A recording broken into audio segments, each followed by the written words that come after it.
Trump Jr. Don, can these guys be serious about putting Joe Biden up against your dad?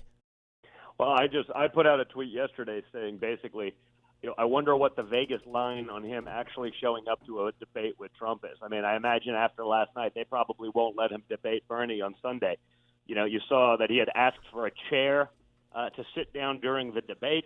I mean, this is not a guy that's well. I mean, I've been saying it for weeks, but if Donald Trump made one Joe Biden-like mistake a year, every telepsychologist would be on TV saying he has dementia. When he says the word huge with a Y because he's from Queens, they say he's slurring his words. It's over. It's over. 25th Amendment. Let's get him out of there. Joe Biden, it's almost sad, honestly. It is sad. It's pathetic. It's not right. Like, it's not like this isn't, it's Joe being Joe. It's so cute. It's a little gaffe. Like, he doesn't remember where he is 50% of the time. 50% of the time. He doesn't, he's confusing his wife and his sister. He forgets what office he's actually running for. It looks like he did it again last night. Like, I mean, it doesn't stop.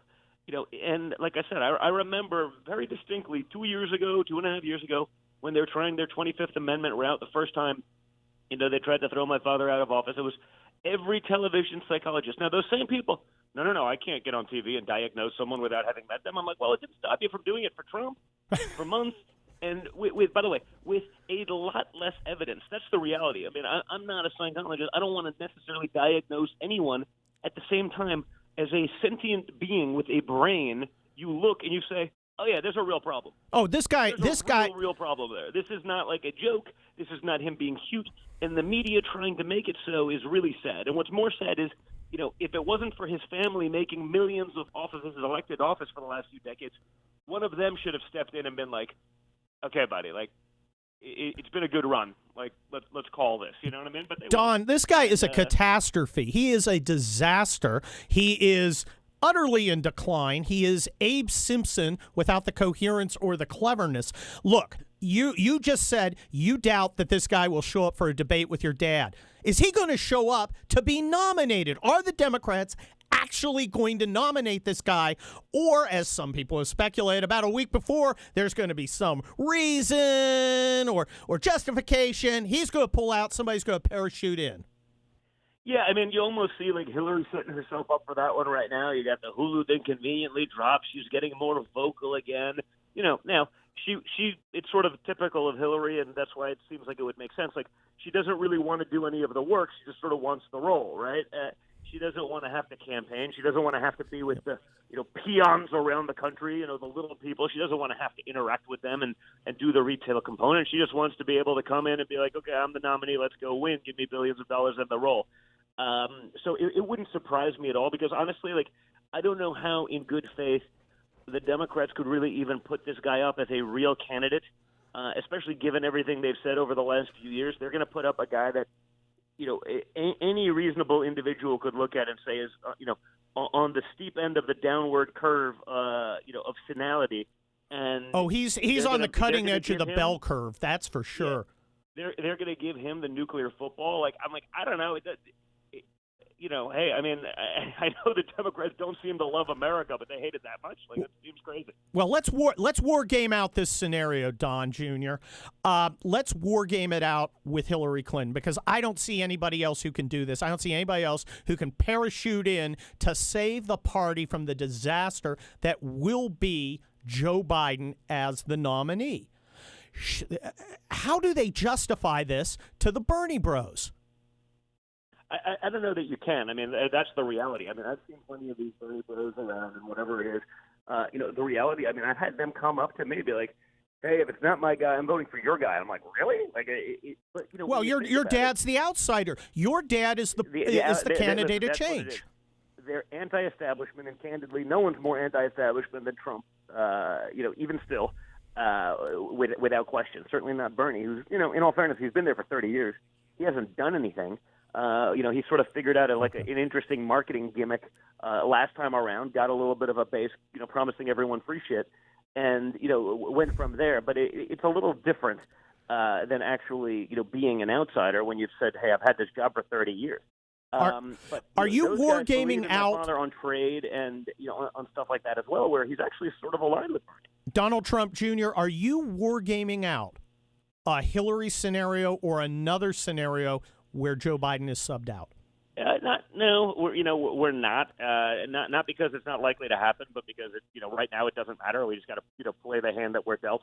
We'll think about all of those things. The reality is, our campaign's always going to be a little, different than like a DNC type campaign. We still have Donald Trump at the helm. He's sort of the fastest guy on his feet. He likes to change. He's, impulsive, and I think that's where it's always interesting in that you don't know where he's going to come from at any given second. And so, we haven't been, but there's no question that that's hell, in my mind, that's as likely a scenario as it is, just running against Joe Biden, period. Would you call it 50-50 that they sub Joe Biden out and the president has to either fight Hillary Clinton or somebody else?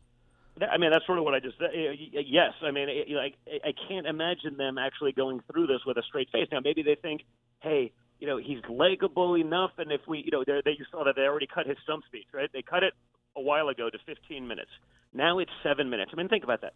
You're supposed to imagine Donald Trump got the, it's a little different crowds than Joe Biden, but imagine Donald Trump. No, he actually has crowds. With 20,000 people, and he gave a 7-minute speech and went, okay, folks, I'll see you later. You waited in line for 7 hours. I mean, I see him speaking to people, groups of 20, okay, 20, and they have him on teleprompter.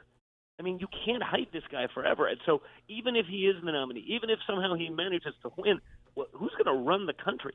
Is it just going to be a bunch of people in the back room that, that it's really scary, because the guy that would ultimately be the nominee or perhaps, president-elect, I don't think anyone believes he could actually do the job. So who's actually doing it? I mean, don't we sort of have that problem, and haven't we had that problem for the last few years about sort of unelected bureaucrats making decisions for the American people, whether it be the Comeys of the world and this? I mean, isn't America sick of that by now? Because that's what you'd get if it's Joe Biden. I mean, he clearly can't make those decisions himself. Well, look, obviously Joe Biden's going to be let out into the Rose Garden with a magnifying glass to fry bugs, while the DNC overlords are going to be sitting in the Oval Office making decisions about taking our rights, taking our First Amendment rights, our Second Amendment rights.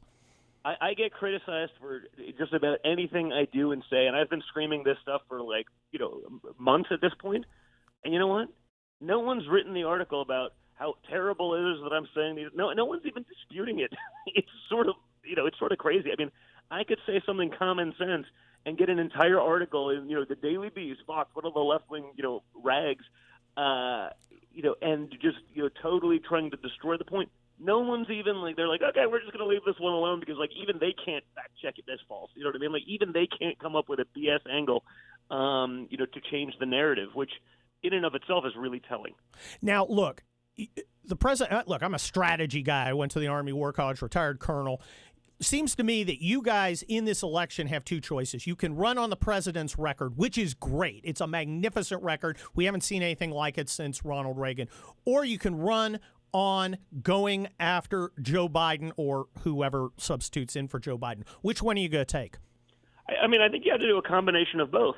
The reality is in 2016, Donald Trump, like every other politician before him, made a bunch of promises that even those that were supportive of him weren't really sure he was going to be able to deliver on, right? We've heard this story from our leaders for decades. I'm going to do this. I didn't do anything. There's no penalty. I can just keep my job and don't worry about it. Maybe we'll get to it next time. I mean, Donald Trump has a promises made, promises kept record. He's done it. He's hit all the things that he accomplished all of the things that they said he couldn't do, and now there's more he wants to do.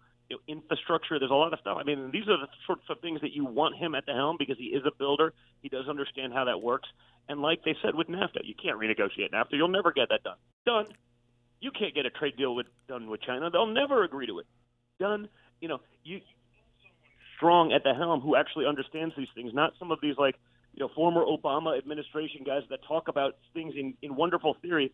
The only problem is they've never held a job outside of government. They've never done these things in the real world. They have no business negotiating deals that our children and grandchildren are going to be beholden to, because they just, you don't want someone doing that. I don't want, the first-time brain surgeon. That's not who I want. I want someone who's actually done it and created jobs. And my father's done that his whole life. So now he has that record.